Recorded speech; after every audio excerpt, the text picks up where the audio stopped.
कल्पना कीजिए, एक ऐसा पत्थर जो लोहे को छूते ही सोने में बदल दे, एक ऐसा खनिज जिसकी एक झलक किसी को रंग से राजा बना सकती है। हजारों सालों से भारत के राजाओं, अल्केमिस्टों और साधुओं के बीच घूमती एक दास्तान, पारस पत्थर। लेकिन सवाल है, क्या पारस पत्थर सिर्फ एक कथा है या सच में कहीं छिपा है वह रहस्यमयी खनिज जो धातुओं का रूप बदल सकता है? अगर यह पत्थर आज भी मौजूद हुआ तो क्या दुनिया की अर्थव्यवस्था ही ढह जाएगी? इसी रहस्य की तह तक पहुंचने के लिए शुरू होती है हमारी यात्रा, पारस पत्थर की असली कहानी। भारत के प्राचीन ग्रंथों में पारस पत्थर को एक ऐसी शक्ति बताया गया है जो साधारण धातुओं को छूकर उनका स्वरूप बदल देती है। पुराणों में इसे स्पर्श रत्न कहा गया, एक ऐसा रत्न जो लोहे तक को सोना बना दे। महाभारत से लेकर तांत्रिक ग्रंथों तक इसकी दास्तान लगातार दोहराई गई। राजाओं ने इसे पाने के लिए युद्ध किए, साधुओं ने तपस्या की और अल्केमिस्टों ने इसे विज्ञान की परिधि में समझने की कोशिश की। यह पत्थर केवल खजाने की कुंजी नहीं, बल्कि एक अलौकिक शक्ति का प्रतीक माना गया, एक ऐसा रहस्य जो युगों से अनसुलझा है। पारस पत्थर की चर्चा केवल रहस्य तक सीमित नहीं थी, यह शक्ति धन और शासन का सबसे बड़ा प्रतीक माना जाता था। प्राचीन भारत में किसी राजा की ताकत उसके खजाने से आंकी जाती थी। सोना उस समय केवल धातु नहीं, बल्कि साम्राज्य की रीढ़ था। ऐसे में एक ऐसा पत्थर जो लोहे जैसे साधारण धातु को सोने में बदल दे, पूरे राज्य का भविष्य बदल सकता था। माना जाता था कि अगर किसी राजा के पास पारस पत्थर आ जाए तो उसका खजाना कभी खत्म नहीं होगा, उसकी सेना कभी संसाधनों की कमी से कमजोर नहीं होगी और उसका राज्य आर्थिक रूप से अजेय बन जाएगा। यही कारण था कि कई साम्राज्यों ने पारस की खोज को गुप्त मिशन की तरह चलाया। मुगलों के समय में इसके लिए खुफिया दूत भेजे जाते थे। दक्षिण भारत में चोल और पांड्य राजाओं ने अपने मंदिरों और खदानों में इसे खोजने के लिए बड़े अभियान चलाए। मराठों और राजपूतों के बीच इसके अस्तित्व को लेकर कई लोक कथाएं बन गईं।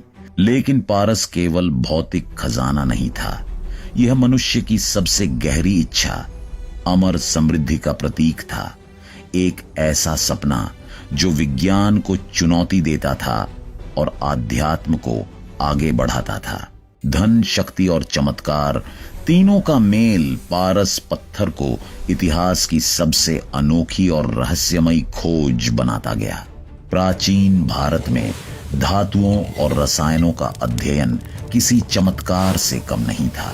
आयुर्वेद की शाखा रस शास्त्र में पारे, गंधक, तांबे और सोने के मिश्रण से चमत्कारी औषधियां और धात्विक प्रयोग किए जाते थे।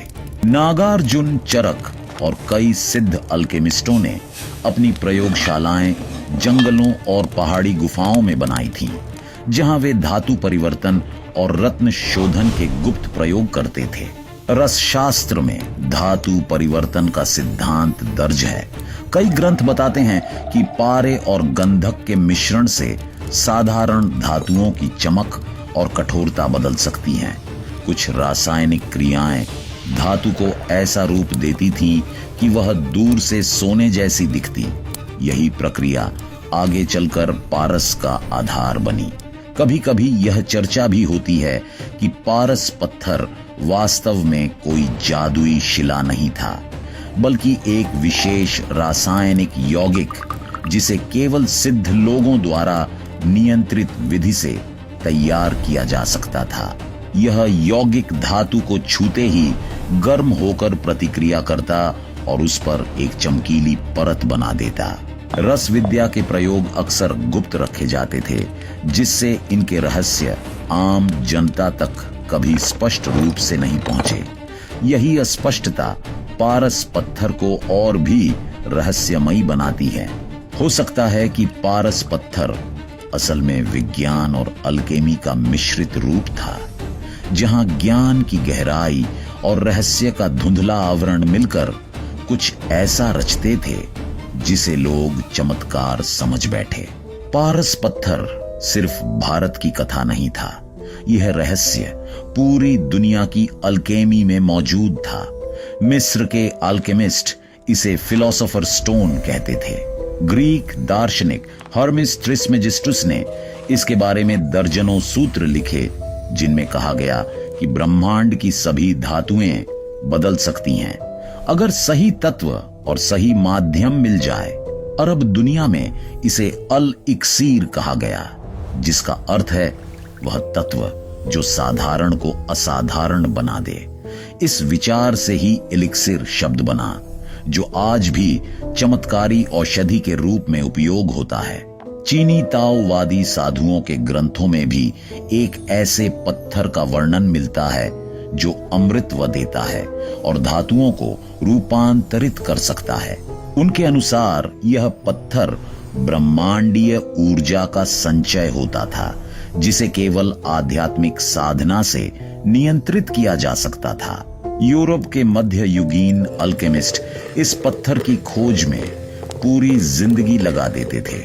Nicolas Flamel, Isaac Newton, Albertus Magnus, इन सभी ने अपने लेखों में धातु परिवर्तन के सिद्धांत दर्ज किए। सदियों तक मंदिरों, प्रयोगशालाओं और राजमहलों में एक ही ख्वाहिश पलती रही, उस एक पत्थर की खोज जो दुनिया बदल दे।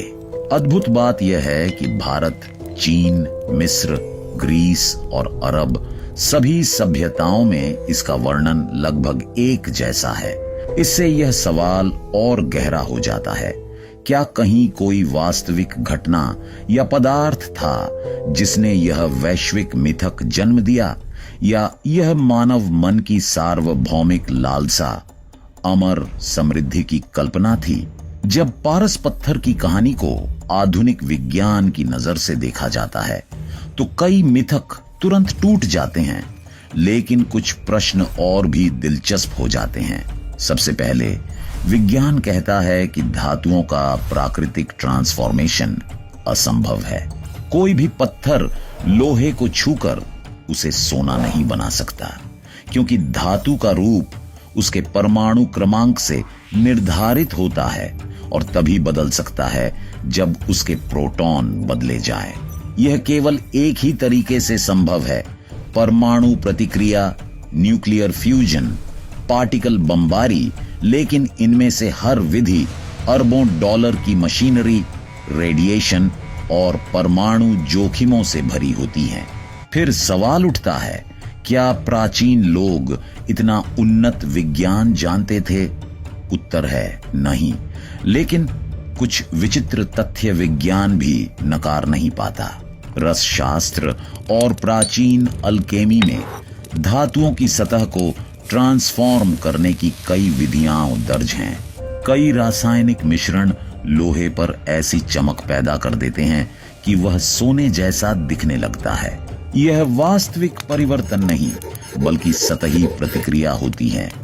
ठीक वैसे जैसे सोने की परत चढ़ाई जाती है, तो विज्ञान स्पष्ट करता है धातु बदलने का चमत्कार कभी संभव नहीं था।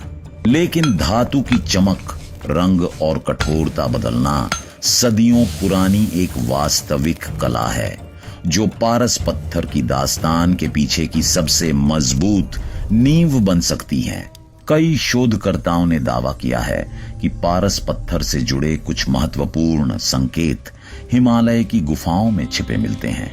उत्तराखंड, नेपाल और तिब्बत की गहरी घाटियों में सदियों से साधुओं और सिद्ध पुरुषों के रहने का उल्लेख मिलता है, जहां वे धातु शोधन के प्रयोग करते थे। कुछ पुरातात्विक अभियानों में वहां से ऐसे पत्थर और खनिज मिले हैं जिनकी सतह अत्यधिक चमकदार और धात्विक प्रतिक्रियाओं से भरी थी। कई नमूनों पर ताप के संपर्क के निशान मिले, माना जाता है कि इन्हें धातु परिवर्तन के प्रयोगों में उपयोग किया गया होगा। स्थानीय लोगों की कथाएं और भी रोचक हैं। वे बताते हैं कि कुछ गुफाओं में सुनहरी चमक वाले पत्थर पाए जाते थे। साधु उन्हें संरक्षण में रखते और उनके बारे में बहुत कम बोलते थे।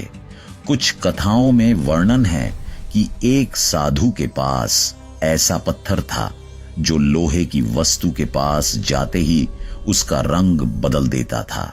हालांकि वैज्ञानिक इन कहानियों को मिथक कहते हैं, पर भूवैज्ञानिक दृष्टि से यह क्षेत्र ऐसे खनिजों से भरा है जो धातु के साथ शक्तिशाली सतही प्रतिक्रियाएं करते हैं।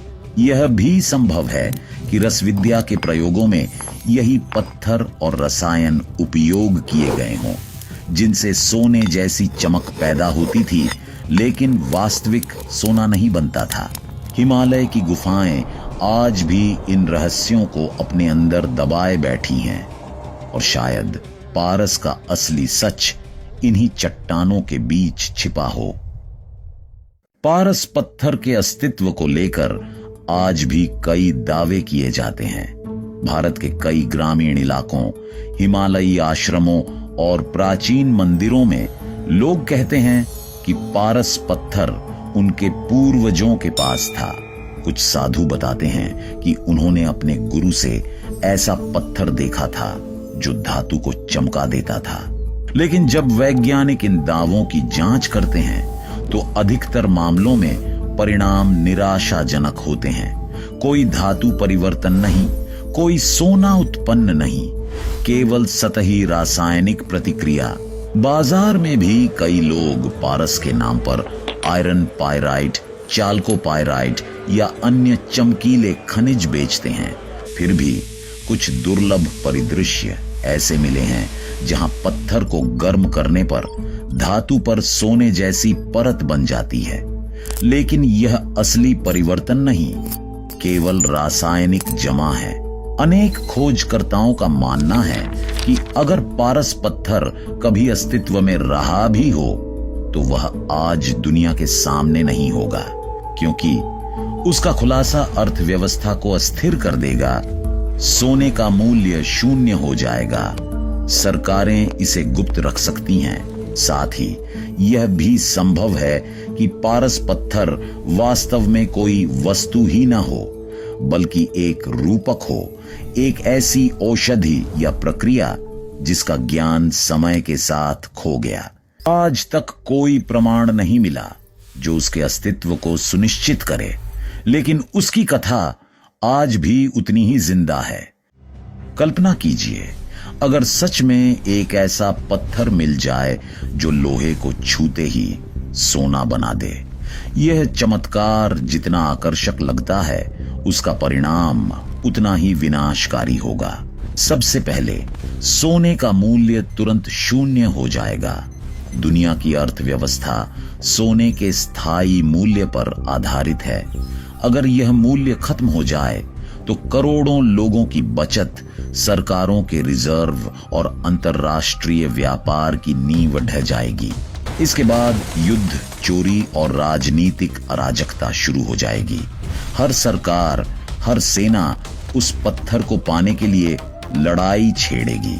यह किसी देश की शक्ति नहीं, बल्कि दुनिया पर नियंत्रण का हथियार बन जाएगा। इतिहास बताता है कि मनुष्य कभी भी अनंत शक्ति को संतुलित तरीके से उपयोग नहीं कर पाया। पारस पत्थर जैसी वस्तु दुनिया को संतुलित नहीं करेगी, उसे विभाजित कर देगी।